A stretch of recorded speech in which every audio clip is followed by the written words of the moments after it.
បាទសួស្តីបងប្អូនមិត្តរួមអាជីពយើងទាំងអស់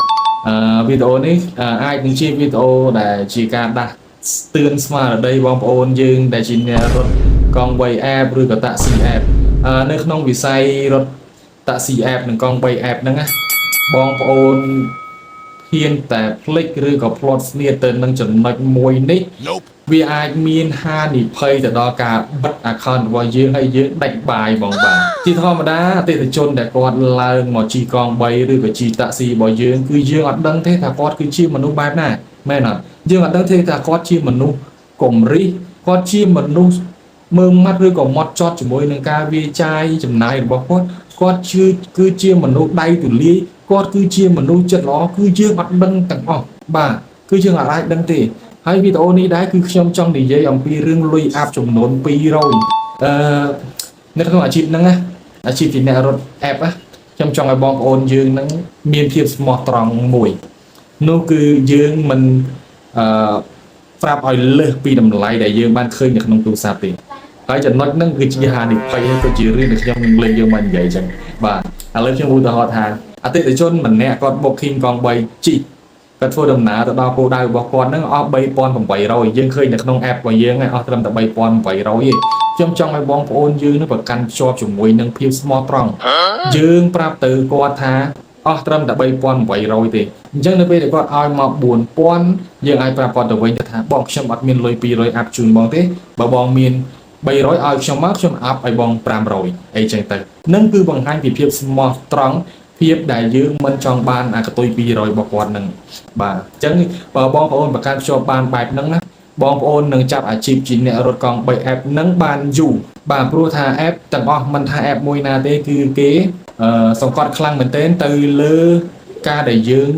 ទារលុយពីអតិថិជនលើតែយើងហ៊ានទារលើគឺស្បៃហើយបាទអញ្ចឹងចង់ឲ្យបងប្អូននឹងប្រកាន់ភាពស្មោះត្រង់ហ្នឹងទៅអស់3500ប្រាប់3500 3700ប្រាប់3700ទៅគេឲ្យលើសមិនលើសគឺជារឿងរបស់អតិថិជនព្រោះថាយើងអត់ដឹងថាអតិថិជនម្នាក់ហ្នឹងគាត់បែបណាទេបាទដោយឡែកករណីដែលធ្វើឲ្យយើងបាត់បង់នៅអាជីពជាអ្នករត់កង់3 app ឬក៏បាត់បង់account សម្រាប់ការរកស៊ីឬក៏រត់ app ហ្នឹងជាមួយនឹងលុយ200ហ្នឹងវាកាត់ឡើងនៅក្នុងករណីបែបនេះ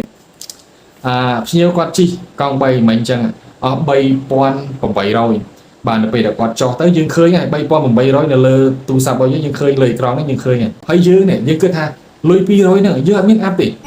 ហើយលុយ200ហ្នឹងអាចនឹង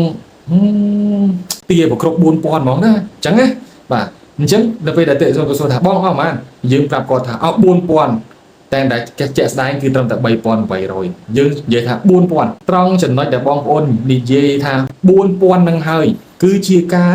ទារលុយលើសគេឲ្យគេវាយតម្លៃទៅក្នុងន័យថាបងប្អូននឹងទារលុយពីអតិថិជនលើសហើយការទារលុយលើសនឹងដែរគឺទួហ្មងបាទអតិថិជន report គឺទួហ្មងបាទត្រឹមតែ200ហ្នឹងទេបិទ account យើងបានបើសិនជាគេជីអស់3800យើងប្រាប់3800ទៅយើងកុំនឹកឃើញថា200គ្មានលុយអាប់ទេអញ្ចឹងវាយ4000ហ្មងទៅហ្នឹងហើយសំដីដែលយើងដែលចេញពីមាត់របស់យើងនឹងហើយដែលគេចាត់ទុកថាជាការដែលយើងទារលុយពីគេអញ្ចឹងវីដេអូខ្ញុំមានតែប៉ុណ្្នឹងទេសង្ឃឹមថាបងប្អូនស្ដាប់ហើយយល់ហើយយើងបង្កើនស្មារតីជាមួយនឹងការដែលយើងនិយាយថ្លៃទៅអតិថិជនឬក៏យើងប្រាប់តម្លៃនៃការធ្វើដំណើររបស់អតិថិជនឲ្យច្បាស់លាស់ទៅជៀសវាងហានិភ័យបាត់ account បាទគឺបើសិនជាអតិថិជន report ថាយើងទារលុយលើហើយណា account របស់យើងបិទអចិន្ត្រៃយ៍ហ្មងគ្មានថ្ងៃបើកវិញបានទេស្បៃហើយដោយសារលុយតែប្រហែល100ហ្នឹងទេបាទអញ្ចឹងហើយប្រកាន់ជាប់នៅភាពស្មោះត្រង់មានប្រព័ន្ធនេះប្រាប់ប្រព័ន្ធនេះទៅគាត់យកលុយអាប់ហ្នឹងក៏រឿងរបស់គាត់មិនយកក៏ជារឿងរបស់គាត់ឲ្យយើងក៏ចាត់ទុកថាជាសំណាងគាត់យកទៅវិញក៏ជាសិទ្ធិរបស់គាត់ព្រោះវាជាលុយរបស់គាត់បាទអញ្ចឹងបងប្អូនយល់ទេណាហើយឆ្ងល់អីផ្សេងទៀតអាចសួរឆាតសួរមកសួរនាំឬក៏ comment នៅខាងក្រោមវីដេអូរបស់ខ្ញុំនឹងបាទអរគុណច្រើន